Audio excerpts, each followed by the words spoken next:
wanted to share with you, I bought these composition books at Walmart for 50 cents on sale. I think they're 88 cents regularly.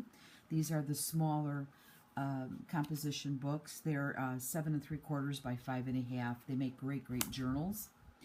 And it was from Marianne from Pocketfullofvintage. Love her channel, love her ideas, and she lives in Australia, and she can't find these sizes, and what she does is she actually cuts down the regular 9 by whatever 7 1/2 inch composition books and makes her own because they're not available in Australia. Well, here we're lucky enough to get them for either 88 cents or 50 cents, so I picked up a couple of them. And then these are the napkins that I bought it Tuesday morning a couple of days ago, and I think I'm going to start collecting some napkins. I only have 3, I think, different cut styles or whatever, and I'm really starting to get into napkins. Don't know why, but anyway, I found these and I thought that they were beautiful, so I thought that I would go ahead and make myself a journal. Besides my Fobonichi, I wanted to make myself a journal with this kind of notebook, composition book, and what I used to bind it is real leather craft lace. I think I got this at Hobby Lobby. No, I take that back. I think I got this at Michael's. It feels like leather, but it actually just feels like twine with wax on it, black wax. And another thing, I use this tinted tape by Vintage Street. It's aged Scotch tape, and I used Tim Holtz brushed corduroy distress stain, and I will show you my journal. Here it is. I covered it with the napkin, wrapped it all the way around, and Mod Podged it, and then after it dried, I used the distress stained brushed corduroy and put it all on there so it's aged. And then on the pages, because they were too white, I took the stain and I went all the way around all the pages on the outside, and then just used a water mister and sprayed the pages, and then used the heat gun and kind of fanned it so that it's kind of soaked in, so that you're going to see the pages, they're a little bit edged, a little bit distressed on the edges. And I had a magazine, an old magazine from Italy, and I was looking through my stash, and I see, when you go through and you start organizing your craft room, you start finding things, and I forgot that I had this Italian magazine. So that is what I used to incorporate into this journal, and you're going to see the images from that magazine, and it was from October 1956. So it's a vintage magazine. I hated cutting it up, but why am I saving it? Here was one of the advertisements that I just cut out, scrunched it, wet it, scrunched it, dried it, and then went ahead and made a pocket. I do have to go ahead. It looks like it's not sticking completely, but here is the tag. I made a tag for it. Here I took some of the text from the magazine and Mod Podged it on, and then I put the napkin over it to Mod Podge. Here it looks on the other side without the text background, and this is the bottom of the napkin, and that's the top of the napkin. And I really like this border, so I don't know if this is going to be the front of the tag or the back of the tag. I don't know. I like both sides. So anyway, and this is working out pretty good. I might just reinforce this here and just maybe leave it open instead of kind of gluing it. And what I did too, the backing of the napkin, when I took the napkin apart, the backing, I put that on there and Mod Podged it, and then used my stain, make it look distressed, and it gives that a nice texture too. It's a very, very nice texture with this Mod Podge. These are some of the, I just had a couple of, what do you call them, little images that you just scratch them off. So, excuse me, I wanted to go ahead and incorporate as much as I could, start using some of my stash. So here is part of the magazine. I really liked, you can just kind of tell how vintage it is, and just the images, you could tell it's a little bit more vintaged. So this was the front of the magazine, and it was October 1956. And this is what the pages look like when you just stain around the edges and then just do the water and let the water drip instead of doing each individual page. It turned out really great by doing it that way. And then I had some of that, like I say, this tape, this vintage tinted tape. And I went ahead, and a matter of fact, I did rip some of the pages, and that's what gave me the idea. I ripped the page when I was trying to take them apart and dry them, and then I remembered that I had that tape. And then I went through my stash, and I added some, you know, of my washi tape, and here's some just blank pages for journaling. And here are some of the pages from the magazine that I just took out and cut them to the size. Here's a couple of the images, and I split it here because this is nice because it lifts up, so I folded it so there's a lot of room for journaling here and in here.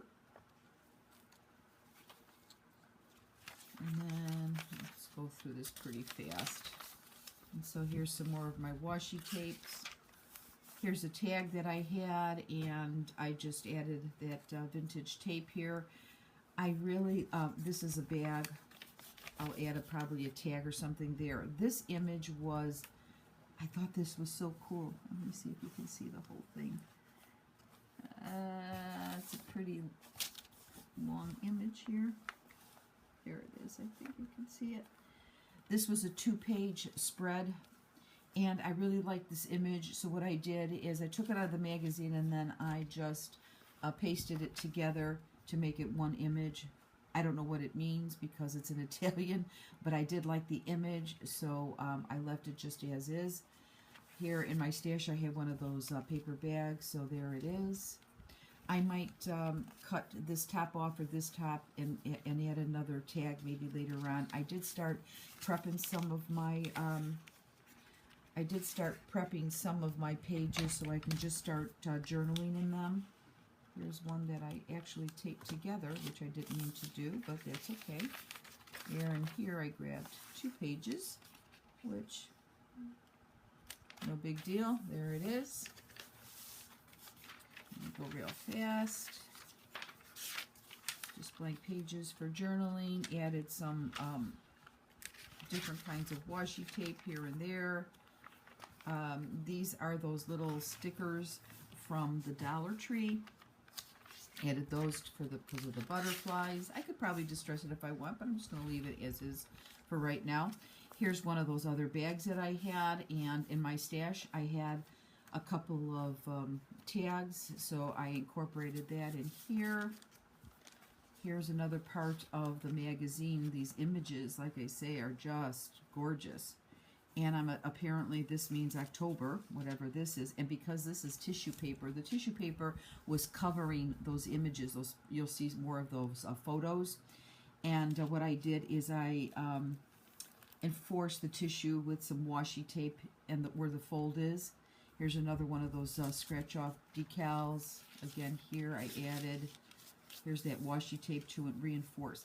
And what I did is with this, instead of sewing my signatures, all I did is wrap each one of the signatures around the binding of the notebook, because this gives you room to go ahead and if I want to add more, I can. So I'm not limited to that amount of signature pages. So that's what I did with this book. Each one of the signatures is individually wrapped with this cord. Here it is, 1956. Here's that tissue paper, and just added a couple of bit more decals. Look at the image. These images, you could tell how old. Here's the other part of the paper bag. I cut the top of the paper bag off, and I found one of these big tags that I had in my stash, so I added that one in there. And just journaling pages, washi tape. Here's some more of that tape. This was one of the images in the catalog, and Elizabeth Barrett Browning. She is a poet. I read her in school. I thought that was a very pretty image, so I wanted excuse me, I wanted this whole image on this page, so I just glued that in the book. And just a couple of words here and there. Here's another part of the magazine. And I really like this. This might have been one of the second pages in the magazine, and I really liked the way it looked. I didn't want to break it up into signature, so what I did is I glued it to this part of the magazine. And here's some images. Here is Jimmy Stewart, and I don't know what movie it is. I can't figure it out, but I thought that was kind of nice. Here, I don't know if that's the same movie or not. Apparently it might be, but here's Doris Day and James Stewart. That's part of that magazine. More journaling pages. Here is a Tim Holtz glassine bag. Found another postcard. Cut the glassine bag, the flap off, and added a tag there. Here's part of the magazine again, and here's another one of those images. And open it up here, and there's more room for journaling. I might have to move that knot because it looks like it's making a hole there. Here's the other part of the glassine bag. I cut the top off of the glassine bag, added some washi tape. I had this in my stash of scrap paper, and I saw it and I thought, oh wow, that looks kind of nice. It must be from some kind of packaging or whatever. Added some washi tape, and it already was folded, so it makes a nice insert for journaling. And some more journaling pages here. Nothing really going on, just some washi tape, some more of that distress tape. Here I really liked this image of just a nice, it looked like a nice painting. Added that to it. And that is the end of my altered composition book. And here's the Tim Holtz closure. And so I got a lot of room to add whatever I want to it, and I am going to start. Let's see, there it goes. And there it is. There is my altered composition book that now I have a new journal, and thanks to Pocketful of Vintage, Marianne. She is wonderful as far as giving you so many ideas on different kinds of journals, and you have to watch her. I give her credit for me to create this one. So thanks for watching. Bye.